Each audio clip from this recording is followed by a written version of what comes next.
DBC নিউজের নিয়মিত আয়োজন আইপে নিবেদিত সংবাদ সম্প্রসারণে সবাইকে স্বাগত জানাচ্ছি আমি শারমিন চৌধুরী। দিনের বাছাই করা সংবাদ এবং এর পর্যালোচনা নিয়ে সংবাদ সম্প্রসারণে আজ আমার অতিথি হয়ে এসেছেন ইকোনমিক টাইমসের সম্পাদক শওকত মাহমুদ এবং মাছরাঙা টেলিভিশনের বার্তা প্রধান রেজওয়ানুল হক। স্বাগত আপনাদের দুজনকেই আজকের সংবাদ সম্প্রসারণে। আমরা যে বিষয়গুলো নিয়ে কথা বলবো, যে সংবাদগুলো নিয়ে, সেই উল্লেখযোগ্য সংবাদগুলো আগে দেখে নিই। দর্শক, মার্কেন্টাইল ব্যাংক আজকের সংবাদ শিরোনামগুলো শুরুতেই। কারো মুখাপেক্ষী হয়ে নয়, দেশের মানুষ ভোট দিলে আবারও সরকার গঠন করার আশাবাদ প্রধানমন্ত্রীর।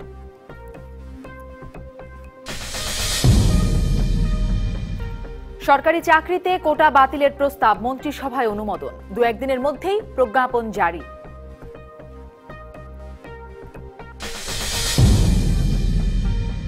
এবং সাবেক প্রধান বিচারপতি সিনহার বিরুদ্ধে নাজমুল হুদার মামলায় দুদকের তদন্ত শুরু, বললেন চেয়ারম্যান।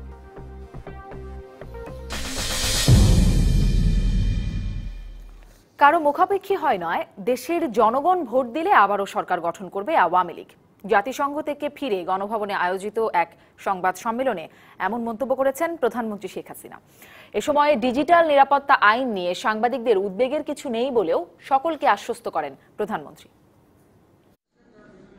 জাতিসংঘের ৭৩তম সাধারণ অধিবেশনে যোগদান এবং সপ্তাহব্যাপী যুক্তরাষ্ট্র সফরের বিষয়ে সবাইকে জানাতে গণভবনে সংবাদ সম্মেলনের আয়োজন করা হয়। এক প্রশ্নের জবাবে প্রধানমন্ত্রী শেখ হাসিনা জানান, তাকে আবারও ক্ষমতায় দেখতে চান বিশ্ব নেতারা।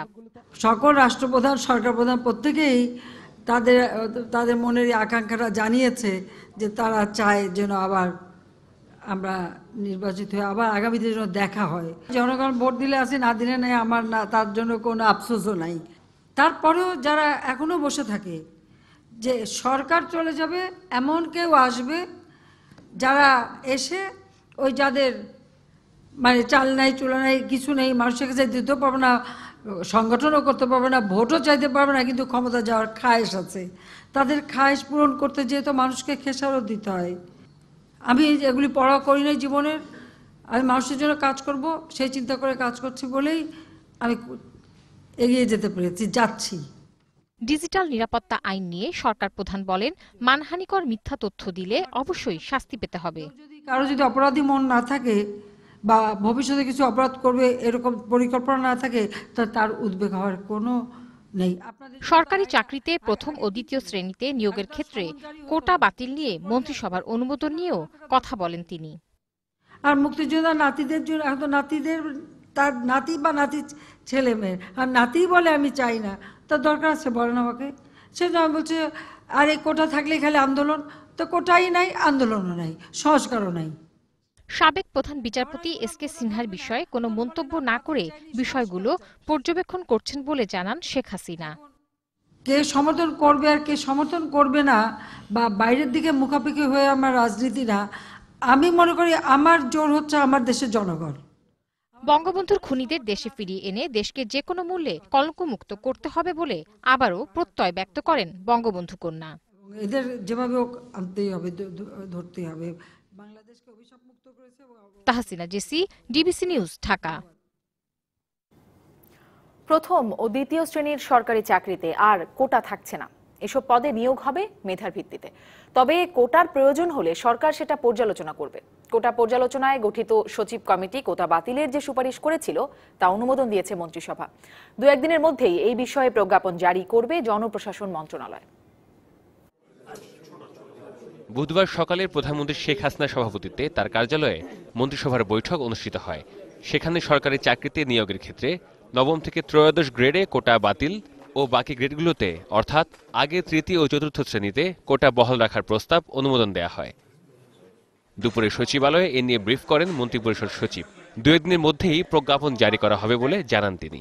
প্রথম শ্রেণী এবং দ্বিতীয় শ্রেণীর পদে কোনো কোটা পদ্ধতি থাকবে না, সরাসরি মেধাভিত্তিতে এখানে নিয়োগ হবে। আর তৃতীয়টা হলো যে সময়ের প্রেক্ষাপটে যদি কোনো পরিবর্তন দেখা দেয়, যে কোটা অপরিহার্যতা দেখা দেয়, তাহলে সেটা সরকার ব্যবস্থা নিতে পারবে। 40তম বিসিএস সহ যেসব বিজ্ঞপ্তি চাকরির জন্য প্রকাশ করা হয়েছে, সেক্ষেত্রে কোটা বহাল থাকবে কিনা তার সিদ্ধান্ত নেবে সরকার। অ্যাডভার্টাইজে বলে দেওয়া আছে যে কোটার ব্যাপারে সরকার যে সিদ্ধান্ত নেবে সেভাবেই কার্যকর হবে। মন্ত্রিসভার বৈঠকে কাস্টমস আইন 2018 এর খসড়ার চূড়ান্ত অনুমোদন, স্বর্ণ নীতিমালা 2018 এর খসড়া, জাতীয় পরিবেশ নীতি 2018 এর খসড়ার অনুমোদন দেয়া হয়। Jewel Theotonius, DBC news, Dhaka. কোটা সংস্কার দাবির আংশিক সমাধান হয়েছে এবং এ বিষয়ে এখনো অস্পষ্টতা রয়েছে বলে দাবি করেছে সাধারণ ছাত্র অধিকার সংরক্ষণ পরিষদ। দুপুরে ঢাকা বিশ্ববিদ্যালয়ের কেন্দ্রীয় গ্রন্থাগারের সামনে সংবাদ সম্মেলনে একথা জানায় তারা। এ সময় শিক্ষার্থীদের নামে থাকা মামলা প্রত্যাহারের দাবি জানায় তারা। আমরা চেয়েছিলাম সংস্কার, গভর্নমেন্ট করলো বাতিল, আবার তারাই বলতেছে যে রাষ্ট্রের প্রয়োজনে এটা কামব্যাক করতে পারে। দ্যাট মিনস এখানে একটা বিশৃঙ্খলতা বা আবার ছাত্রদের উপর দায় চাপিয়ে তারা আবার এরকম একটা জটিলতা সৃষ্টির আশঙ্কা আমরা না, শুধু আমরা যেহেতু ছাত্রদের প্রতিনিধি করি, সব ছাত্ররাই আশঙ্কা করতেছে যে আবার বাতিল করলে এরকম একটা জটিলতা সৃষ্টি হবে কিনা। সাবেক প্রধান বিচারপতি এস.কে. সিনহার বিরুদ্ধে দায়ের করা তৃণমূল বিএনপির চেয়ারম্যান নাজমুল হুদার মামলাটির তদন্ত শুরু করেছে দুদক। প্রয়োজনে সিনহাকেও জিজ্ঞাসাবাদ করা হবে, এমনটি জানিয়েছেন দুদকের চেয়ারম্যান ইকবাল মাহমুদ। সকালে রাজধানীর সেগুনবাগিচায় দুদকের কার্যালয়ে সাংবাদিকদের এসব কথা বলেন তিনি। এস.কে. সিনহার বিরুদ্ধে আমাদের যে সাবেক চিফ জাস্টিস ছিলেন তার বিরুদ্ধে মামলা হয়েছে এবং এফআইআর হয়েছে, সেটা আমাদের কাছে এসেছে। তদন্ত না করার কোনো তো কারণ নাই, আমাদের দায়িত্ব তদন্ত করা। তদন্ত শেষ হওয়ার পরে আপনার তদন্তের ফলাফল কি হবে সেটা আপনারা পরে জানতে পারবেন। আইনের বাইরে তো কিছু করা যাবে না, আমরা কেউই তো আইনের উঠছে না। জানিয়ে দিলাম আজকের দিনের উল্লেখযোগ্য সংবাদগুলো। এই সংবাদগুলো নিয়ে আমরা আলোচনা করব, আমার অতিথিদের কাছ থেকে মন্তব্য পর্যালোচনা জেনে নেব। প্রথমেই কথা বলতে চাই, আজকে প্রধানমন্ত্রী সংবাদ সম্মেলন করলেন। রেজওয়ানুল হক রাজা, আপনি ছিলেন সংবাদ সম্মেলনে। অনেকগুলো প্রশ্নের, সাংবাদিকদের অনেকগুলো প্রশ্নের উত্তরই প্রধানমন্ত্রী দিয়েছেন, অনেক রকম বিষয়ের অবতারণা ঘটেছে সেখানে। আপনার কাছে কি মনে হয় যে মানে কোন বিষয়গুলোকে আপনার কাছে খুব গুরুত্বপূর্ণ মনে হয়েছে যেগুলো আজকের সংবাদ সম্মেলনে আসলো? ধন্যবাদ আপনাকে। আপনাদের স্টোরির লাইন যেটা দেখলাম সেটার মধ্যেই আসলে গুরুত্বপূর্ণ বিষয়গুলি আছে। ইলেকশন সামনে, আমাদের ইলেকশন নিয়ে প্রশ্ন ছিল, প্লাস সাবেক বিচারপতি, প্রধান বিচারপতি এস.কে. সিনহা সম্পর্কে প্রশ্ন ছিল রোহিঙ্গা ইস্যু নিয়ে, প্রশ্ন ছিল তিনি যে জাতিসংঘের অধিবেশনে অ্যাটেন্ড করতে গেলেন সেখানকার বিশ্ব নেতাদের সঙ্গে তার কি ধরনের আলাপ হয়েছে। একটা প্রশ্ন ছিল এরকম যে আপনি জানেন যে বিএনপির একটি প্রতিনিধি দল কিছুদিন আগে জাতিসংঘে গিয়েছিলেন এবং তারা বলেছিলেন জাতিসংঘ মহাসচিবের আমন্ত্রণে তারা সেখানে গিয়েছিলেন। অবশ্য তাদের বৈঠকটা হয়েছে একজন সহকারী মহাসচিবের সঙ্গে। তো সেখানে বিএনপি দেশের পরিস্থিতি সম্পর্কে, তাদের ভাষায় গণতন্ত্রের সংকট সম্পর্কে, নির্বাচনের পরিবেশ সম্পর্কে অনেক কথা বলে আসছে, যেটা আমরা পরবর্তীকালে তাদের কাছ থেকে জেনেছি। সেইটার কোনো রেসপন্স ওইখান থেকে প্রধানমন্ত্রীর সঙ্গে জাতিসংঘের মহাসচিবেরও দেখা হয়েছে এবার, সেরকম একটা প্রশ্ন ছিল। জবাবে তিনি যেটা বলেছেন আমরা শুনলাম, আপনাদের স্টোরির লিড প্রথম টপ লাইনটাই সেটা। এটা অবশ্য আগেই জাতিসংঘের থাকতেই পররাষ্ট্র সচিব ব্রিফ করে জানিয়েছিলেন যে না, বিশ্ব নেতারা বা যাদের সঙ্গে প্রধানমন্ত্রীর দেখা হয়েছে তারা সবাই তাকে উইশ করেছেন যে তিনি যেন আবার ইলেকশনে জিতে আসেন এবং তাদের সঙ্গে যেন তার আবার দেখা হয়, এরকম একটা বার্তা তিনি দিয়েছেন। তিনি বলতে চেয়েছেন যে আসলে বিএনপি সেখানে গিয়ে যা বলেছে সেটি আসলে সেই ধরনের কোনো রিয়াকশান তিনি জাতিসংঘের কর্মকর্তাদের কাছ থেকেও না, বিশেষ বা অন্যান্য বিশ্ব নেতাদের কাছ থেকেও পান নাই। রোহিঙ্গা সম্পর্কে তিনি তো বলেছেন, আমরা শুনলাম রোহিঙ্গা ইস্যুতে মিয়ানমারের কথা তিনি আজকেও বলেছেন যে তারা আমাদেরকে সবসময় বলে যে তারা এটা করবে কিন্তু আলটিমেটলি করে না, সেটিও তিনি বলেছেন।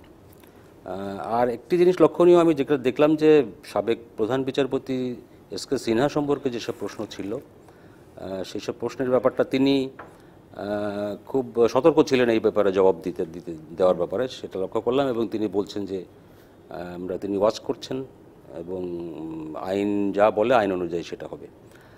আরেকটি বিষয় ছিল ডিজিটাল নিরাপত্তা আইন, যেটা আমাদের পেশার সঙ্গে সম্পর্কিত, সেই বিষয়ে প্রশ্ন ছিল একাধিক। সেটা ব্যাপারে আমরা জানি তার স্ট্যান্ড। তিনি নিউ ইয়র্কে যে প্রেস কনফারেন্স করেছিলেন সেখানেও বলেছেন, আজকেও বলেছেন যে সৎ সাংবাদিকতা যদি কেউ করে তাদের কোনো ভয় নাই। তিনি এটাই জোর দিচ্ছেন বিশেষ করে যে সাইবার ক্রাইম যেটা হচ্ছে দেশে বা সারা বিশ্বেই হচ্ছে, এইটি নিয়ে জাতিসংঘে এবার একটা সেশনও ছিল, সেইটিকেই মূলত অ্যাড্রেস করার জন্য আইনটা করা হয়েছে। তো তিনি আমাদেরকে আশ্বস্ত করেছেন, যদিও সাংবাদিকদের মধ্যে কিন্তু এক ধরনের উদ্বেগ রয়েছে, এটা সত্য কথা, এবং সরকারও সেটা অ্যাড্রেস করেছে, সেটা আমরা অন্য ফর্মে দেখেছি। 3 জন মন্ত্রীর সঙ্গে আমাদের এডিটরদের একটা মিটিং হয়েছে এবং সেই মিটিংয়ের আরও মিটিং হবে। এই মোটামুটি ছিল বিষয়। শেষ যেটি আপনি বলছেন ডিজিটাল সিকিউরিটি আইন বা ডিজিটাল নিরাপত্তা আইন নিয়ে যেটি প্রধানমন্ত্রী বললেন, জাতিসংঘেও গিয়ে বলেছেন, আজকেও যেটি বললেন যে মিথ্যা তথ্য দিয়ে বিভ্রান্ত না করলে তাদের উদ্বিগ্ন হবার কিছু নাই, এবং জাতিসংঘের মানে সেখানেও একটি বক্তৃতায় বলেছেন যে শিথিলতা আসবে না এই আইনের সংসদে যেটি পাশ হয়েছে। শওকত মাহমুদ, যেটি আবার সাথে সাথে আমরা এটিও দেখেছি যে 3 মন্ত্রীর সাথে বৈঠক করেছে সম্পাদক পরিষদ এবং আবার আলোচনার এবং মন্ত্রিসভায় সেটা তোলা হবে এমনটি বলা হচ্ছে। প্রধানমন্ত্রীর যেই বক্তব্য থেকে আজকে এবং জাতিসংঘে যেরকমটি আমরা শুনেছি, তাতে কি মনে হয় এখানে যেই বিষয়টি নিয়ে সাংবাদিকদের একরকম উদ্বেগ আছে সেটি ভাবা হবে? আমার তো মনে হচ্ছে না, কারণ 3 মন্ত্রী সম্পাদকদের সঙ্গে বসেছিলেন এবং তারা আশ্বস্ত করেছিলেন যে আজকের মন্ত্রিসভার বৈঠকে তারা উত্থাপন করবে। মন্ত্রিসভার বৈঠকের যে খবর ক্যাবিনেট সচিব দিলেন, সেখানে কিন্তু এটা নিয়ে কোনো আলোচনা হয়েছে বলে তিনি জানাননি। এবং প্রধানমন্ত্রী পরে সেটি কিন্তু সেদিনই মন্ত্রীরা বলেছিলেন যে এর পরবর্তী সভায় না হলেও এটি উঠানো হবে। ঠিক আছে, এখন তো বলেছিলেন কামিং ক্যাবিনেট মিটিং অথবা পরেরটা, কিন্তু কথা হচ্ছে অনেক এজেন্ডা থাকবে। না, এর কথা হচ্ছে যে রাষ্ট্রপতির কাছে বিলটি অনুমোদনের জন্য পাঠানো হয়েছে এবং এটি একটি সময়ের বাধ্যবাধকতার মধ্যে আছে। এবং আজকে প্রধানমন্ত্রীর কথা এবং গতকাল প্রধানমন্ত্রীর তথ্য প্রযুক্তি বিষয়ক উপদেষ্টা যে স্ট্যাটাস দিয়েছেন, তাতে এটা পরিষ্কার হচ্ছে যে এখানে আর কোনো পরিবর্তন হবে না।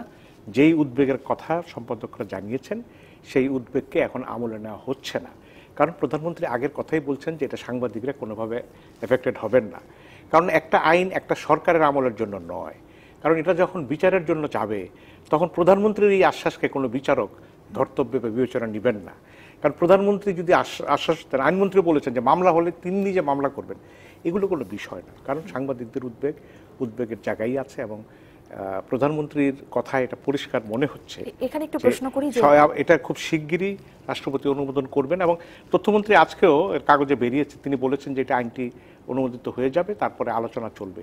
আইনটি অনুমোদিত হলে তো আলোচনার আর কোনো সুযোগ নেই। তথ্যমন্ত্রী চিঠি দিয়ে তাদেরকে কর্মসূচি থামিয়ে দিয়ে যে আলোচনা ডেকেছেন, এটা তো এখন মনে হচ্ছে যে এটা আসলে এই সময়ক্ষেপণ ছাড়া। সেদিনের বৈঠকে 2টি বিষয় এসেছিল, একটি হচ্ছে রাষ্ট্রপতি এটা আবার পাঠাতে পারেন সংসদে, আর একটি হচ্ছে পাশ হয়ে গেলে আবার সংশোধন হতে পারে। এই 2টি পন্থার কথা সেদিন আমরা জেনেছিলাম, কিন্তু আপনি যেটি বলছেন যে পরিষ্কার হচ্ছে যে পরিবর্তন হবে না। নিশ্চয়ই কোটা সংস্কারের বিষয়ে প্রধানমন্ত্রী বলেছিলেন মুক্তিযোদ্ধা কোটা বহাল থাকবে, তারপরেও কমিটি কিন্তু যাচাই বাছাই করে আমরা দেখলাম যে আজকে সুপারিশ পাঠিয়েছে যে কোটা থাকবে না প্রথম দ্বিতীয় শ্রেণীর ক্ষেত্রে। এরকম যাচাই বাছাই করে আসলে পরিবর্তনের সম্ভাবনা এখানেও থাকে কি না? কিন্তু আইনটি পাশের জন্য তাড়াহুড়া কেন? যদি পরিবর্তন করতে হয় তাহলে আগেই তো, এটা নিয়ে তো উদ্বেগ আমরা অনেক আগে থেকে জানিয়ে আসছি। তাহলে সেই এত আগে থেকে জানানোর পরও যখন এইভাবে আইনটি এলো এবং সম্পাদকদের সঙ্গে বৈঠকের পরে তৃতীয় বৈঠকটি না করে এলো, তখন তো এটা ভাবাই যাচ্ছে যে সরকার তার অবস্থান পরিবর্তন করছে না। কারণ আইনটি পাশের রাষ্ট্রপতির সইয়ের জন্য একটা সময়ের বাধ্যবাধকতা রয়েছে, এই সময়ের মধ্যে হবেই। এখন আপনি এখনই তো সংশোধন করতে পারেন এবং সংসদের অধিবেশন দরকার হলে একদিনের জন্য ডেকে এটা করতে পারেন, কিন্তু আপনি এটা করে আলাপ আলোচনা চলবে, এরপরে সম্পাদকরা কেন আলোচনা করবেন? আইন যখন কার্যকর হয়ে যাবে তখন আলোচনার সুযোগ আর কোথায় আছে? আপনি আমাকে বলুন। কারণ এমন তো না যে সম্পাদকরা তাদের উদ্বেগ জানাতে অনেক বিলম্ব করেছেন, তারা তো যত সময়। কিন্তু ওই যে একটা পদ্ধতি আবার বলে দেওয়া হয়েছিল যে রাষ্ট্রপতি আবার ফেরত পাঠাতে পারেন, রাষ্ট্রপতি ফেরত পাঠাতে, কিন্তু প্রধানমন্ত্রীর পরামর্শ ছাড়া রাষ্ট্রপতি ফেরত পাঠাতে পারেন কিনা সেটা বিবেচনা, কারণ রাষ্ট্রপতির সকল কাজ প্রধানমন্ত্রীর পরামর্শ করেন। অতএব রাষ্ট্রপতির কাছে বিল গেছে এবং প্রধানমন্ত্রীর আজকের যে সংবাদ সম্মেলনের বক্তব্য, এই বক্তব্যটা সরকারের পুরনো বক্তব্য এবং আমার মনে হয় তিনি উদ্বেগকে এটা কোনোভাবেই এটা গ্রহণ করছেন। আর যদিও হয়তো সরকার হয়তো এরকম একটা প্রস্তাব দিতে পারে, যেটা আমি শুনেছি, যে বিধিতে এমন কোনো একটা কথা দিবেন যে সাংবাদিকদের ক্ষেত্রে প্রযোজ্য হবে না। মূল আইনে যা আছে তার বাইরে কিন্তু বিধিতে কিছু হতে পারে না, কারণ এটা যখন আদালতে কোনো বিষয়ে যাবে, আদালত মূল আইন দেখবে, বিধি দেখবে না। বিধি হচ্ছে সরকারের নির্বাহী বিভাগের প্রয়োগের জন্য। বিধিতে বলে দিলেই কিন্তু সাংবাদিকরা থেকে মুক্ত হবে না। আর শুধু সাংবাদিক কেন, আমরা তো গোটা দেশের মানুষের যে কণ্ঠরোধকারী মত প্রকাশের অধিকার বিরুদ্ধে যে আইন গোটা দেশের মানুষের বাক স্বাধীনতার অধিকারকে জন্য তো ফাইট করছে। শুধু সাংবাদিকরা আন্দোলন করে তাদের সুবিধাটা নিয়ে নেবে এটা তো নয়, এটা তো সবার অধিকার, তো কারণ কণ্ঠরোধের বিষয়টা তো সবার জন্য প্রযোজ্য। রেজানুল হক রাজা, আপনার কি মনে হয় যেটি আর পরিবর্তনের বা সাংবাদিকদের, আপনিও যে উদ্বেগের কথাটি বলছিলেন যেটি রয়ে গেছে, সেই জায়গাটিতে কাজ হবে বলে মনে করেন কিনা প্রধানমন্ত্রী? কাজ হবে কিনা বলতে পারি না, তবে আমি মনে করি না যে আইনটি রাষ্ট্রপতি সই করে দিলে এটা আইন হিসেবে কার্যকর হবে। এরপরে যেটা সংশোধনের সুযোগ থাকছে না তা কিন্তু নয়। হ্যাঁ, সরকার আইনটি এখন করে ফেলেছে, এটা সত্য। এটার কিছু কিছু ধারা নিয়ে সাংবাদিকদের উদ্বেগ আছে, এটাও সত্য। এটাও সত্য যে সম্পাদকদের সঙ্গে 3 মন্ত্রী বসেছেন, তারা আরও বসবেন এবং এটা ক্যাবিনেটে যাবে। সরকার যদি চায়, যে সরকার যদি কনভিন্স হয় যে না তাদের পয়েন্টগুলি যুক্তিযুক্ত, তাহলে এটা তো যে কোনো সময় সংশোধন হতে পারে। সংসদ অধিবেশনে না থাকলেও রাষ্ট্রপতি তার অর্ডিন্যান্স জারি করে এটা আপনার সংশোধন করতে পারেন। আমি কিন্তু এখনও আমার উদ্বেগ রয়েছে, সেটা আমি বলছি, কিন্তু আমি কিন্তু আশাবাদী এখনও যে আমরা যদি তাদেরকে কনভিন্স করতে পারি তাহলে এটা সংশোধনের সুযোগ রয়েছে এবং আমি আশাবাদী যে কিছু সংশোধন হবে। শওকত ভাই যেটা বললেন, এরকম কনভিন্স কি করতে পারা গেছেই কিনা? কারণ আলোচনা আবার করা হবে, মন্ত্রিসভায় উঠবে, এই কথাগুলো যখন আসছে তার মানে কি এটা না নিশ্চয়ই কনভিন্স তারা কিছুটা বটেই, না হলে তো নিশ্চয়ই আবার বসার কথা আসতো না বা ক্যাবিনেটে জিনিসটা নিয়ে আলাপ করার কথা আসতো না। কিছুটা কনভিন্স তো তারা নিজেরা অবশ্যই হয়েছে, এই জন্যই সুযোগটা এখন ওপেন রাখা হয়েছে। এবং আমি মনে করি যে না, এটা এখনই আমরা এইভাবে ধরে নেওয়া ঠিক হবে না যে এটা এখানেই শেষ, এর আর কিছু এটার কোনো সংশোধনী আসবে না। আমি মনে করি যেহেতু হ্যাঁ আইনের একটা আইন সংসদে পাশ হওয়ার পরে একটা নির্দিষ্ট সময়ের মধ্যে রাষ্ট্রপতিকে সেটা সই করতে হয়। রাষ্ট্রপতি ফেরত পাঠানোর কথা যেটা আপনি তুললেন, এটি বাংলাদেশের খুব ঘটেছে বলে আমার মনে পড়ে না। রাষ্ট্রপতি করেছে জননিরাপত্তা আইনের ক্ষেত্রে, আচ্ছা হতে পারে একটা দুইটা ইনস্ট্যান্স আছে, কিন্তু আইন তো হয় হাজার হাজার, তাই না? তো ওইটা আমি ধর্তব্যের মধ্যে পড়ে না। সুতরাং ওইটা আমি আশা করি না যে রাষ্ট্রপতি ফেরত পাঠাবেন, কিন্তু এই আইনটা সংশোধন হওয়ার সম্ভাবনা আমি মনে করি না যে বন্ধ হয়ে গেছে। কিন্তু সামনে কিন্তু একটি জাতীয় সংসদ নির্বাচন, এই নির্বাচনকে ঘিরে গণমাধ্যমরা রিপোর্ট করবে, ভোট কেন্দ্র পরিদর্শন করবে, নানামুখী তারা প্রতিবেদন করবে এবং সেখানে সরকারি অফিসে যাতায়াত করবে। এই নির্বাচনকে সামনে রেখে আমি তো মনে করি যে নির্বাচন যদি না থাকতো, যদি একটা স্বাভাবিক অবস্থা থাকতো এরকম, তাহলে ঠিক আছে, আইনটি পাশ হয়ে গেল, আপনার অনুমোদিত হলো, ঠিক আছে, সরকার বললো আলোচনা করি। আপনার সময় তো নেই, 3 মাসের মধ্যে নির্বাচন হবে। সরকারের উদ্দেশ্যই হচ্ছে নির্বাচনটি কি এই আইনের আওতা দিয়ে পার করে দেওয়া, যে কেউ যেন এমন কোনো কিছু লেখালেখি না করতে পারে, কোনো প্রচার করতে না করতে পারে। বলে দিচ্ছেন প্রধানমন্ত্রী, যদি মিথ্যা তথ্য না দেওয়া হয়, বিভ্রান্তি, প্রধানমন্ত্রীর কথায় তো আশ্বস্ত হতে পারেন যারা প্রধানমন্ত্রীর অনুরাগী। প্রধানমন্ত্রীর কথায় আমিও আশ্বস্ত হতে চাই, কিন্তু আশ্বস্ত হয়ে আমি আমার সময়টায় নির্বাচনটা আমি কি করব? নির্বাচনটা যদি চলে এসছে, কারণ প্রধানমন্ত্রী তো এখনই পারেন এই আইনটি সংশোধন করতে, আমাকে অপেক্ষা করতে হবে কেন? আমার প্রশ্ন সেই জায়গায়। সরকারের উদ্দেশ্যটা কি মনে হয় নির্বাচনের আগে কি এই মানে আইনের ধারাগুলোতে পরিবর্তন হয়ে যেখানে উদ্বেগ প্রকাশ করা হচ্ছে সেখানে কোনো পরিবর্তন আসতে পারে? সুযোগ তো আছে, অবশ্যই আছে, এটা যে কোনো সময় হতে পারে। নির্বাচনের তো এখনো ধরেন ডিসেম্বরের শেষ সপ্তাহে নির্বাচন হওয়ার কথা, তার আগে তো আপনার কিছুটা সময় তো আছেই, তো এর মধ্যে তো অবশ্যই হতে পারে বলছেন। এবার একটু কোটা বাতিলের প্রসঙ্গে আসি, যেটি আজকে কোটা বাতিলের সুপারিশ মন্ত্রিসভায় এটা অনুমোদিত হয়েছে, সায় পেয়েছে, কিন্তু প্রধানমন্ত্রীও আজকে এই বিষয়ে কথা বলেছেন। প্রধানমন্ত্রী বলছেন যে যারা কোটা রাখতে চান তারা আন্দোলন করুক। এর মধ্যে কিন্তু আন্দোলন শুরুও হয়েছে। আজকে আমরা মুক্তিযোদ্ধার সন্তানের ব্যানারে আন্দোলন করেছে যে মুক্তিযোদ্ধাদের জন্য 30% কোটা রাখার জন্য। আদিবাসী ফোরাম থেকে একটা তারাও আন্দোলন করছে। আসলে কি মনে হয়, মানে জনপ্রশাসন মন্ত্রণালয় তো বলছে 2-1 দিনের মধ্যে প্রজ্ঞাপন জারি হবে, আসলে কি মনে হয় কোটার ভবিষ্যৎ কি হচ্ছে? আমার মনে হয় যে সরকার একটা সাহসী সিদ্ধান্ত নিয়েছে। এটা বহু বছরের পুরনো পদ্ধতি, চলে আসছিল অনেকদিন থেকে, এবং এটার বিরুদ্ধে যখন আন্দোলনটা শুরু হয়, আপনার মনে আছে যে তখন কিন্তু সরকার প্রথমে এটিকে আমলে নিতে চায় নাই, কিন্তু তারপরে পরবর্তীকালে নিশ্চয়ই সরকার কনভিন্স হয়েছে যে এই পদ্ধতিটা আসলে এখন আর প্রাসঙ্গিক না। এবং আপনি দেখেন, ওরা আন্দোলনকারীরা যা চেয়েছিল সরকার কিন্তু তার চেয়ে বেশি করে ফেলেছে। ওরা চেয়েছিল সংস্কার, তারা ভাবেও নাই কোনো দিন যে বাতিল করা হবে এরকম, এটা সম্ভব না ধরে নিয়ে তারা কিন্তু সংস্কার চেয়েছিল। সেখানে সরকার পুরো কোটা পদ্ধতি বাতিল করে দিল ক্লাস 1 and 2nd ক্লাস এমপ্লয়ীদের জন্য। তো এটি করা কিন্তু অনেক বড় সিদ্ধান্ত, এবং এর মধ্যে আরেকটা সেন্সিটিভ কোটা ছিল যেটি সবচেয়ে বেশি 30% মুক্তিযোদ্ধাদের জন্য, এবং এই সরকার এই মুক্তিযোদ্ধা কোটাও বাতিল করে দিবে সেটা কিন্তু ভাবা যায় নাই। আপনি জানেন যখন প্রধানমন্ত্রী একদিন সংসদে যখন বললেন যে কোটাই তুলে দেবো, তারপরে কিন্তু মুক্তিযোদ্ধাদের পক্ষ থেকেও, তাদের পরিবারের পক্ষ থেকে, তাদের সন্তানদের বিভিন্ন সংগঠনের পক্ষ থেকে এই বিষয়ে তাদের আপত্তি জানানো হয়েছিল। স্বয়ং মুক্তিযুদ্ধ বিষয়ক মন্ত্রী তিনি নিজেও এর বিরোধিতা করে বক্তব্য রেখেছিলেন অন বিহাফ অফ মুক্তিযোদ্ধা ফ্যামিলিজ। তারপরেও কিন্তু সরকার বলেছিলেন বিভিন্ন সময়, তো তারপরেও কিন্তু সরকারের সিদ্ধান্ত নিয়েছে। তো সেটিকে আমি মনে করি যে এটা একটি বড় ব্যাপার, এবং মূলত তো আন্দোলনের আপনার লক্ষ্যটা কী ছিল, মূল দাবি কী ছিল, যে মেধার ভিত্তিতে যেন নিয়োগ হয়, তাই তো? তো সেটি তো সেই সুযোগটা এখন আরও বেশি অবারিত হয়ে গেল। তো আমি এটাকে ওয়েলকাম করি। তবে পাশাপাশি আজকে যেটা বলা হয়েছে যে যদি প্রয়োজন হয়, দেখেন মুক্তিযোদ্ধা কোটা ছাড়াও কিন্তু এখানে নারীদের জন্য কোটা ছিল, এখানে প্রতিবন্ধীদের জন্য কোটা ছিল, এখানে আদিবাসীদের জন্য কোটা ছিল। সেই বিষয় আমার মনে হয় সেই দৃষ্টিকোণ থেকে, সেই বিচার বিবেচনা থেকে বলা হয়েছে যদি প্রয়োজন হয় এরকম যারা অনগ্রসর গোষ্ঠী আছে তাদের জন্য প্রয়োজনে আবার হয়তো কোটা যদি দরকার হয় সেটা সরকার করতে পারে, কিন্তু সেটা পরের কথা। আমরা এখন যেটা দেখলাম যে সিদ্ধান্তটা আজকে ক্যাবিনেটে হয়েছে, এটি একটা বড় সিদ্ধান্ত, এবং এই সিদ্ধান্তটা আমি মনে করি যে আন্দোলনকারীদের যে মূল বিষয়টা ছিল সেটি তাদের যারা দাবির চাইতেও বেশি পূরণ হয়েছে।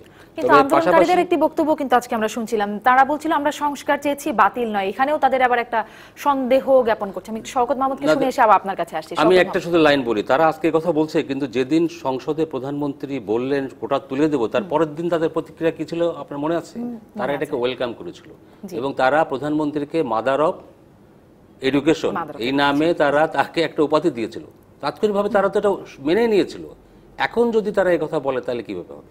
জি, শওকত মাহমুদ, আপনার মন্তব্য একটু জানতে চাই। না, সেটা তো আমার মনে হয় যে কমিটি করা হয়েছিল, কমিটি অনেক সময় নিয়ে ফেলেছে, তারপরে কমিটির সুপারিশ অনুযায়ী আজকে সিদ্ধান্ত হয়েছে ক্যাবিনেটে। গ্যাজেট নোটিফিকেশন, গ্যাজেট বিজ্ঞপ্তিটা দেখলে বোঝা যাবে, যেটা ছাত্ররাও বলেছে, যে এখানে কোটা প্রথম ও দ্বিতীয় শ্রেণীর চাকরি থেকে উঠিয়ে দেওয়া হয়েছে। আবার এই গভর্নমেন্টের হাতে এই ক্ষমতাও রাখা হয়েছে, যে কোনো সময় গভর্নমেন্ট পুনর্বিবেচনা করে আবার কোটা পদ্ধতি চালুও করতে পারে। তবে এই সিদ্ধান্তটা আমার মনে হয় যে সাধারণ শিক্ষার্থী যারা আন্দোলন করেছে তাদের আন্দোলনের একটি বিজয় বলে আমি মনে করি।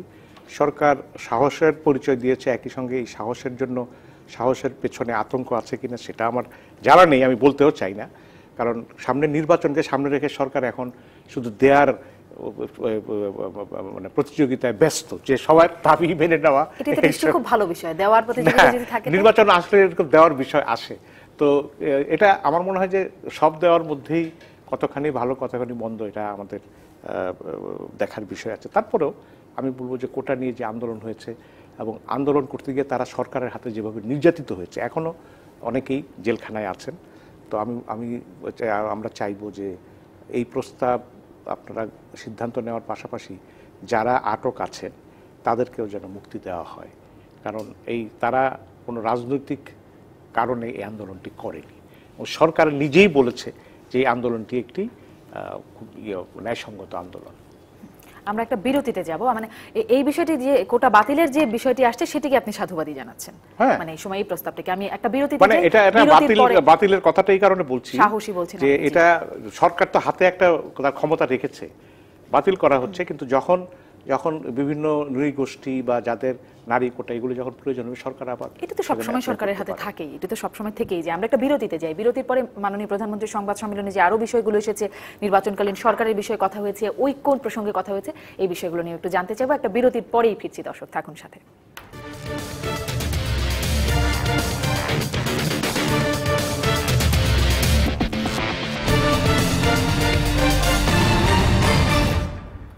বিরতির পর আবারও স্বাগত জানাচ্ছি সংবাদ সম্প্রসারণে। প্রধানমন্ত্রীর সংবাদ সম্মেলনের আজকের সংবাদ সম্মেলনের বিষয়গুলো নিয়ে আমরা কথা বলছিলাম। কিছু বিষয়ে কথা ইতিমধ্যে আলোচনা হয়েছে। এবারে যেটি একটু জানতে চাই আপনাদের কাছ থেকে, যে ঐক্য নিয়েও একটি প্রশ্ন হয়েছিল। সম্প্রতি যে ঐক্য প্রক্রিয়া চলছে, খুব বড় ঐক্য হচ্ছে, এটি নিয়ে সরকার উদ্বিগ্ন কিনা, প্রধানমন্ত্রী মানে ভয় পাচ্ছেন কিনা, এরকম প্রশ্ন ছিল। কিন্তু শওকত মাহমুদ, খুব বড় ঐক্য কি হচ্ছে এখন? আর বিএনপি তো আসবে না, একরকম স্পষ্টই করে দিচ্ছে, মানে ঐক্য প্রক্রিয়ার মধ্যে, বরঞ্চ তারা যুগপৎ আন্দোলনের কথা বলছে। যুগপৎ আন্দোলনের কথাই তো প্রথম থেকে হচ্ছে, যে জোট এবং জোটগত ঐক্য। অন্য দল এসে তো বিএনপির 20 দলে ঢুকছে না, বা বিএনপির 20 দলের কেউ অন্য জোটে ঢুকছে না। ঐক্য তো হচ্ছেই। এটা আপনার কাছে কিভাবে স্পষ্ট হলো জানি না, কিন্তু আমরা তো জানি ঐক্য হচ্ছে। দরকার হলে কিন্তু গয়েশ্বরচন্দ্র রায়, মির্জা আব্বাস জনসভার মধ্যে যেভাবে বললেন যে নাম সর্বস্ব দলগুলো শর্ত আরোপ করলে এটা জনগণ মেনে নেবে না, এরকমটি তো বলছেন না। এটা তারা বলেছেন যদি কেউ ঐক্যের মধ্যে না আসতে চায়, সেই ক্ষেত্রে তারা নিজেরা আন্দোলন করবে, এই কথাগুলো বলেছেন। জনসভায় আমি ছিলাম, কথাগুলো বলেছেন, যেহেতু একটি দলের পক্ষ থেকে এক ধরনের মন্তব্য করা হয়েছিল, সেই কারণে। আর এই মন্তব্যের কারণে বলা হয়েছে। পরে তো তারা সেই মন্তব্য করেনি। যদি কোনো দল নিয়ে কোনো আপত্তি থাকে, তাহলে তারা জোটের সঙ্গে না করে বিএনপির সঙ্গে করবে। এবং কেউ যদি আরেক জোটে যে আছে, তারা যদি ওই জোটের কোনো শরিকের আচরণে তারা যদি মনে করে যে তাদের সঙ্গে থাকার প্রয়োজন নেই, তাহলে তারা চলে আসবে। কিন্তু জাতীয় ঐক্য এখানে হচ্ছে, যেহেতু ডক্টর কামাল হোসেন নাই, সেই কারণে হচ্ছে না। আর প্রধানমন্ত্রী যে বক্তব্য ফিরে আসলে জাতীয় ঐক্যটা হবে, ডক্টর কামাল হোসেন ফিরে আসলেই এ ব্যাপারে কথা চূড়ান্ত হয়ে আছে, এটা ইনশাল্লাহ হবে। এবং প্রধানমন্ত্রী সমালোচনা করেছেন তাদেরকে যারা ভোটে জিততে পারে না, বা এই ধরনের কথাগুলো পুরনো আগেও একবার সমালোচনা করেছে। প্রথমে বলেছিলেন, স্বাগত জানিয়েছিলেন, আজকেও কিন্তু সাধুবাদ জানিয়েছেন। পরে আবার নিউ ইয়র্কে বললেন যে দুর্নীতিবাজদের সঙ্গে ঐক্য করছে, আজকে সাধুবাদ জানিয়েছেন। এখন তো দেশের অবস্থা এরকম যে নাজমুল হুদা হচ্ছে একজন দণ্ডপ্রাপ্ত দুর্নীতিবাজ, তাই না? তার দণ্ড আপিল বিভাগে সর্বোচ্চ আদালতে পর্যন্ত কনফার্ম হয়েছে। এখন ইনি আবার বাদী হয়ে আরেকজনের বিরুদ্ধে দুর্নীতির মামলা করেছেন। এখন যে দণ্ডিত দুর্নীতিবাজ, সে কি আরেকজনের দুর্নীতির ব্যাপারে মামলা করতে পারে? সিনার ব্যাপারে মামলা করেছে, এটা সে না করলে আরেকজন করলে তো বানাতো। নাজমুল হুদা নিজেই দণ্ডিত। মামলার বিষয়টি হচ্ছে যে তার মামলার রায়তেই নাকি সিনহা ঘুষ চেয়েছিলেন, মানে তার যে মামলায় তিনি দণ্ডিত। সিনহা ঘুষ চেয়ে তো অনেকদিন সময় গেল, যখন সিনহা চলে গেছেন তারপরে তো মামলা করতে পারতেন, কিন্তু বই বেরোনোর কারণে সাথে সাথে করলেন। তো এইখানে দুর্নীতিবাজদের সঙ্গে ঐক্য কোথায় কিভাবে হচ্ছে, কখন কে দুর্নীতিবাজ দুর্নীতিবাজ মামলার বাদী হয়ে যাচ্ছে, দুর্নীতি দুদকে আবার সেটা তদন্ত করছে। এই দেশে অনেক কিছুই হয়, এটা কিছু বোঝার উপায় নেই। এটা আমি যেটা বুঝলাম যে প্রধানমন্ত্রী দুর্নীতিবাজদের সঙ্গে ঐক্যের কথা যেটা বলছেন, সেটা হচ্ছে বিএনপিকে তিনি দুর্নীতিবাজ মিন করেছেন। যেহেতু বিএনপির চেয়ারপারসন ম্যাডাম খালেদা জিয়া একটি দুর্নীতির মামলায় দণ্ডিত হয়ে এখন জেলে আছেন, তাদের সঙ্গে কেন বি চৌধুরী এবং কামাল হোসেনরা ঐক্য করছে সেটি তিনি বলতে চেয়েছেন বলে আমি যতটুকু বুঝতে পারছি আর কি। তবে ঐক্যের ব্যাপারে আপনি যেটা বললেন যে তিনি আজকে অবশ্য ওয়েলকাম করেছেন, তবে আবার পাশাপাশি সমালোচনাও করেছেন, এটাও সত্য। যারা নির্বাচনে জিততে পারে না, তারা তো ক্ষমতায় যাওয়ার তাদের ইচ্ছা হয়, সেটা বলেছে, এটা সত্য। তবে ঐক্য প্র্যাকটিক্যালি ঐক্য কি হচ্ছে না হচ্ছে সেই বিষয়ে আমার কিন্তু নিজেরও একটু সন্দেহ হচ্ছে এখন। বিকজ আপনি দেখেন যে ঐক্য প্রক্রিয়ার ডক্টর কামাল হোসেন কিছুটা বলেছেন, আবার স্পষ্ট করে কিন্তু যুক্ত ফ্রন্ট তাদের পক্ষ থেকে কিন্তু বলা হয়েছে যে বিশেষ করে জামাতের ব্যাপারে তাদের একটা বড় ধরনের আপত্তি রয়েছে। আবার বিএনপিরও জামাতকে ছাড়তে বিএনপিরও আপত্তি রয়েছে। এই পর্যায়ে এসে ঐক্য কিভাবে হবে? শওকত যারা বলেছেন যে না, যুগপৎ আন্দোলন হবে আর কি। যুগপৎ আন্দোলন কিন্তু এটাকে ঠিক ঐক্য মিন করে না। আপনি যুগপৎ আন্দোলন করতে পারেন, সেটা এক জিনিস। আমি যেটা ধরে নিয়েছিলাম বা ভাবছিলাম যে যুক্তফ্রন্ট জাতীয় ঐক্য প্রক্রিয়ার মধ্যে বিএনপিও সামিল হবে এবং একটা জোট হবে, হয়তো 20 দলীয় জোট আলাদা থাকবে। সেটি প্রথম ইঙ্গিতে কিন্তু তাই ছিল যে 20 দলীয় জোটের মধ্যে থাকবে, বিএনপি এই যে ঐক্য প্রক্রিয়া বা যুক্তফ্রন্টের সঙ্গে মিলিয়ে একটা জোট করবে। তো এখন সেই ক্ষেত্রে যখন আপত্তি জানাচ্ছে, হ্যাঁ, সেক্ষেত্রে জামাতের ব্যাপারে যেটা বলা হয়েছে যুক্তফ্রন্টের পক্ষ থেকে স্পেশালি আরও পরিষ্কার করে বললে বিকল্পধারার পক্ষ থেকে যে আপনার সাথে ঐক্য তখনই হবে যদি আপনি জামাতকে ছেড়ে আসেন, যেটি বিএনপির পক্ষে যে সিদ্ধান্ত নেওয়াটা খুবই কঠিন। তো সেই ক্ষেত্রে আমার এখন মনে হচ্ছে যে এই কারণে, এবং দেখেন কালকে যে বিএনপি যে জনসভাটা করলো সৌরদ্দি উদ্যানে, সেখানে কিন্তু স্ট্যান্ডিং কমিটির মেম্বার গয়েশ্বরচন্দ্র রায়, যেটি নিয়ে প্রধানমন্ত্রীর প্রেস কনফারেন্সে এই আলোচনাও ছিল, তিনি কিন্তু বলেছেন যে আওয়ামী লীগকে হারানোর জন্য দরকার হলে শয়তানের সঙ্গেও আমরা ঐক্য করব, এরকম একটি কমেন্ট তিনি করেছেন। তার মানে হচ্ছে যে যাই বলুক জামাত ইসলামীকে আমরা ছাড়ছি না। আমাদের চ্যানেলে একটা স্টোরি আমরা করেছি যেখানে ব্যারিস্টার মওদুদ পরিষ্কার করে বলেছেন যে কেউ আমাদেরকে ডিকটেট করতে পারে না যে আপনি কার সঙ্গে থাকবেন কি থাকবেন না, সুতরাং এটি তারা করবেন না, পরিষ্কার। এটা খুব আমি সাধুবাদ জানাই যে না, তাদের প্রত্যেকের স্ট্যান্ডটা পরিষ্কার হওয়া উচিত। তো এটি নিয়ে যেহেতু একটি দোলাচল আছে, মতপার্থক্য আছে, যে ছোট দলগুলো বিএনপির মতো একটা বড় দলকে এরকম চাপ দেবে বা এত শর্ত আরোপ করবে এবং বিএনপিকে সব শর্ত মেনে তারপরে গিয়ে জোট করতে হবে, এমনও কি বিএনপির অবস্থা? এটা তো হাসানুল্লাহ কিন্নুর একটা হুমকি ছিল না একবার, যে হাসানুল্লাহ কিন্নু একবার সরকারের কোন কার্যক্রমের সমালোচনা করলো এবং তখন বলল যে আমাদের মতো আমরা দল ছোট হতে পারে কিন্তু আমাদের ছাড়া আওয়ামী লীগ সরকারে টিকতে পারবে না। এরপরে তো হাসানুল্লাহ কিন্নুর কথা শুনি তো আওয়ামী লীগ সরকার তার কোনো উচ্চবাচ্যই করেনি, এরকমও তো হয়েছে। তো ছোট শরিকদের মাঝে মধ্যে গলা চড়ে যায়, এটা তো হয়। এটা ওই কাঠবন্ধনের রাজনীতি করলে এই ধরনের না, এটা তো শরিক এখনো হয় না, এই যে যুক্তফ্রন্ট বা জাতীয় হয় না। কিন্তু না, আপনি বলছেন যে শর্ত তারা যারা দিয়েছে, যে কথাটি বলেছে, এই শর্ত থেকে এই শর্তের সঙ্গে মাহমুদুর রহমান মান্নার কতখানি যোগাযোগ, এই শর্তের সঙ্গে আসম রবের কতখানি যোগাযোগ, যুক্তফ্রন্ট কি ফরম্যাটে থাকবে, বাট একটি সুষ্ঠু, অবাধ এবং স্বচ্ছ নির্বাচন অনুষ্ঠানের জন্য যে নিরপেক্ষ একটি সরকার দরকার, সেই প্রশ্নে কিন্তু এই দলগুলোর মধ্যে কোনো ধরনের কোনো মত পার্থক্য নেই। যদিও ডক্টর কামাল আবার বলেছেন যে প্রধানমন্ত্রীর অধীনে, মানে না, এই কথাটা ডক্টর কামাল কিন্তু পরের দিন এটা বলেছেন যে তিনি এই ধরনের কোনো কথা বলেন, কিন্তু এটি তো উনি মানে বিবিসির কাছে আবার তিনি বলেছেন, বিবিসির কাছে আবার বলেছেন যে আমি এই ধরনের কথা বলিনি। এই কথাটা সেটা তো পরিষ্কার করে আসলো না, মানে পরবর্তীতে যেটি হয় পরিষ্কার করে আসছে। কামাল হোসেন বলেছেন যে আমি এই ধরনের কথা, এটা বিবিসি হয়তো কথা থেকে হয়তো মনে করতে পারে, কিন্তু কামাল হোসেন এই ধরনের কথা সরাসরি বলেন, এটা তিনি বিবিসি কে না। কামাল হোসেন সাহেব এই কথাটা বলেছেন কি বলেন না, সেটা বিবিসিতে তার দেওয়া ইন্টারভিউর মধ্যেই কিন্তু আছে। পরের দিন প্রোটেস্ট করা না করাতে কিছু যায় আসে না। আবার কামাল হোসেন সাহেব কিন্তু প্রায় এটা বলেন যে আমি সুযোগ পেলে প্রধানমন্ত্রীর সঙ্গে দেখা করতে চাই, গিয়ে তাকেও আমি বুঝাতে চাই যে যেভাবে তিনি কিছু কিছু ক্ষেত্রে তার যে সিদ্ধান্ত বদলানো উচিত সেটা কিন্তু তিনি প্রায়ই বলেন। এখন যেহেতু আপনি যেটা প্রশ্ন করলেন যে বিএনপির অবস্থা কি এরকমই কিনা, দেখুন বিএনপির অবস্থা আমি খারাপ বলছি না, বিএনপি যথেষ্ট জনপ্রিয় দল, তাদেরও সাংগঠনিক শক্তি অনেক, কিন্তু যেটি পরিষ্কার করে গয়েশ্বরার যে কথাটা আমি বললাম, বিএনপির এখন এই সরকারের পতন ঘটানো জন্যে যা করার দরকার সেটার জন্যে তার হয়তো অনেক শক্তি আছে, কিন্তু সেই শক্তি দিয়ে কিন্তু সে এই গত 5 বছরে তার জনসমর্থন আছে, কিন্তু সেই শক্তি দিয়ে কিন্তু সে কোনো বড় ধরনের আন্দোলন তৈরি করতে পারে নাই। যেটি আওয়ামী লীগ আপনার 96-এর 15ই ফেব্রুয়ারি নির্বাচন পরে বিএনপিকে দিয়ে তাদের আন্দোলনের দাবি আদায় করতে বাধ্য করেছিল বিএনপিকে, সেই ধরনের স্ট্রং কোনো আন্দোলন কিন্তু বিএনপি করতে পারে নাই। তো এই ব্যর্থতা আছে। তারপরেও এখন বিএনপি চাইছে যতজনকে সম্পৃক্ত করা যায় আওয়ামী লীগের এগেনস্টে, যেটি প্রধানমন্ত্রী আজকেও বলেছেন, আগেও বলেছেন যে বাংলাদেশের 2টা দল আছে, একটা হচ্ছে আওয়ামী লীগ আর একটা হচ্ছে এন্টি আওয়ামী লীগ। তো বিএনপি তার পলিটিক্সে ঠিকই আছে, সে যতজনকে পারছে, সেটি ছোট হোক বড় হোক যেই হোক, তাদের আর শয়তান হোক, সবাইকে যত বেশি সংখ্যক মানুষের সঙ্গে দলের সঙ্গে এক হয়ে এই সরকারের বিরুদ্ধে আন্দোলন করা বা তাদের দাবি আদায় করতে বাধ্য করা, সেই চেষ্টা বিএনপি করছে। এবং বিএনপি যখন সেই চেষ্টা করে তখন ছোটরা, তথাকথিত ছোটরা তো সুযোগ পেয়ে কিছুটা শর্ত আরো জাসদের কথা সৈয়দ আশরাফ বলতো না যে তারা আওয়ামী লীগ কর্মীদের খুন করেছে, করেছে, এটা নিয়ে তো আওয়ামী লীগের জোটের মধ্যে আছে। এটা তো জাসদের রাজনীতি আওয়ামী লীগকে সবসময় ক্ষতবিক্ষত করেছে, খুন করেছে, করেছে, হাসানুল্লাহ কিন্নুর বিরুদ্ধে বলেছে না।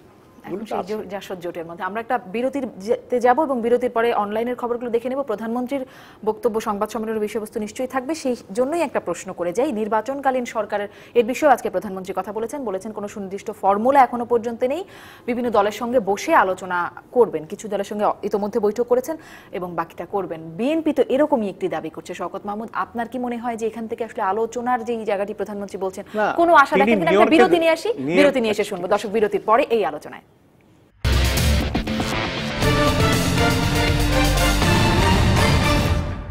ফিরলাম সংবাদ সম্প্রসারণে, চলে যাব অনলাইনের খবরে। প্রথম আলো প্রথমেই দেখছি ডিজিটাল নিরাপত্তা আইন নিয়ে অপরাধী মন না থাকলে উদ্বেগের কারণ নেই। এটি নিয়ে আমরা কথা বলেছি প্রধানমন্ত্রীর সংবাদ সম্মেলন। জিয়া অরফানেজ ট্রাস্ট মামলা, খালেদা জিয়ার জামিনের মেয়াদ বাড়ল। পরের পত্রিকায় চলে যাব। পরের পত্রিকার খবরে চলে যেতে চাই। বিডি নিউজ, মিথ্যা না লিখলে উদ্বেগের কিছু নেই, মাননীয় প্রধানমন্ত্রী বলছেন। এটি সব পত্রিকায় আছে। আইন নিজের গতিতে চলবে, সিনহা প্রসঙ্গে শেখ হাসিনা, আজকের এই সংবাদ সম্মেলনের খবর। অবশেষে সাদিককে বরিশালের মেয়র ঘোষণা। চাকায় ত্রুটি, সিলেটে বিমানের অবতরণ সমস্যা। চাকায় ত্রুটি, এটি বিমান বাংলাদেশ এয়ারলাইন্সের বিমানের খবর। আর কিছুদিন আগে ইউএস বাংলা এয়ারলাইন্সের নোজ গিয়ার ছাড়া অবতরণ করতে হয়েছে। মানে বিমানের বেশ কিছু খবর ইদানিং দেখতেই পাচ্ছি। ভোক্তার অভিযোগে বিমানকে 60,000 টাকা জরিমানা। এই মোটামুটি প্রধানমন্ত্রীর সংবাদ সম্মেলনের খবর সবখানে আছে। আমি একটু যেই প্রশ্নটি শওকত মাহমুদ করেছিলাম সেটি জেনে আবার একটু পত্রিকায় যেতে চাই, যে আলোচনার কথা বলছেন প্রধানমন্ত্রী, নির্দিষ্ট সুনির্দিষ্ট ফর্মুলা নেই নির্বাচনকালীন সরকারের। প্রধানমন্ত্রী নিউ ইয়র্কে বলেছেন যে তার সরকার আন্তরিকভাবে চেষ্টা করছে যাতে একটি অন্তর্ভুক্তিমূলক নির্বাচন করা যায়, এবং এরপরে সংবাদ সম্মেলনে বলেছেন যে যেই সরকার হবে নির্বাচনকারী সরকার, সেই সরকার এই সংসদ সদস্যদের মধ্য থেকেই হবে।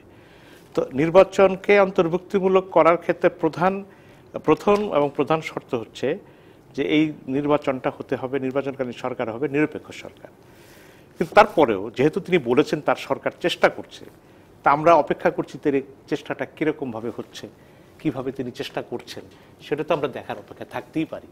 আর যেহেতু বিরোধী দলের পক্ষ থেকে আলোচনার প্রস্তাব দেওয়া হয়েছে, তারা নাকচ করেছেন, প্রধানমন্ত্রী নিজে নাকচ করেছেন কতখানি জানি না, কিন্তু মন্ত্রীরা নাকচ করেছেন। তারপরেও অন্তর্ভুক্তিমূলক নির্বাচন অনুষ্ঠানের জন্য যে তিনি যে তার সরকার যে কাজ করে যাচ্ছে, সেটা আমরা দেখার অপেক্ষায় আছি। রেজনুল হক রাজা, মানে এই আলোচনা করবেন, কিছু দলের সাথে বৈঠক হয়েছে, আরো আলোচনা করবেন প্রধানমন্ত্রী যে বলছেন, এখানে কি বিএনপির সাথে আলোচনার কোন রকম সম্ভাবনা? বিএনপির সঙ্গে আলোচনার সুযোগ প্রসঙ্গটি সরকার বহু আগেই নাকচ করে দিয়েছে। আপনি মনে করতে পারেন গত প্রেস কনফারেন্সে প্রধানমন্ত্রী, এবারটার আগেরটা, তিনি পরিষ্কার করে বলেছেন যে আমি কখনোই বিএনপির সঙ্গে কোনোদিন বসবো না। তিনি বসবেন না, তার দল। তিনি যদি না বসেন, বাংলাদেশের রাজনীতিতে আমরা সবাই জানি, তিনি যেখানে যে যার সঙ্গে বসতে চান না তার দলকে সেখানে বসতে পারে, সেটা বাদই দিলাম। কিন্তু আওয়ামী লীগের পক্ষ থেকে বরাবরই বিএনপির সঙ্গে কোনো ধরনের সংলাপ বা আলোচনার সম্ভাবনা নাকচ করে দেওয়া হয়েছে। এখন যে আলোচনা প্রসঙ্গ আসছে সেটি হচ্ছে, প্রথম কথা, নির্বাচনকালীন সরকার বলে সংবিধানে কোনো কিছু নাই। এই যে এখনকার সরকারটাও যদি কন্টিনিউ করে তারা করতে পারে, আলাদা করে কোনো সরকার গঠন করার দরকার নেই। তবে প্রধানমন্ত্রী আগে বলেছেন যে ওই সময়টায়, যেমন ধরেন তফসিল ঘোষণা করার পর থেকে বা নির্বাচনের আগের 3 মাস, এই সময়টা ক্যাবিনেটটা ছোট করা হবে। আলোচনা হচ্ছে সংসদে যে সমস্ত দল রয়েছে তাদেরকে নিয়েই এই সময়টুকুর সরকারে সব দল, মানে যারা সংসদে আছে তাদেরকে এই সরকারে তিনি অন্তর্ভুক্ত করতে চান, বা তারা চাইলে সরকার আসতে পারে। নিশ্চয়ই আমরা দেখব যে এই সরকারটা কেমন হয়। এই অক্টোবরের মধ্যেই তো এটি হবার কথা। অসংখ্য ধন্যবাদ রেজনুল হক রাজা এবং শওকত মাহমুদ দুজনকে। শেষ করছি আজকের সংবাদ সম্প্রসারণ।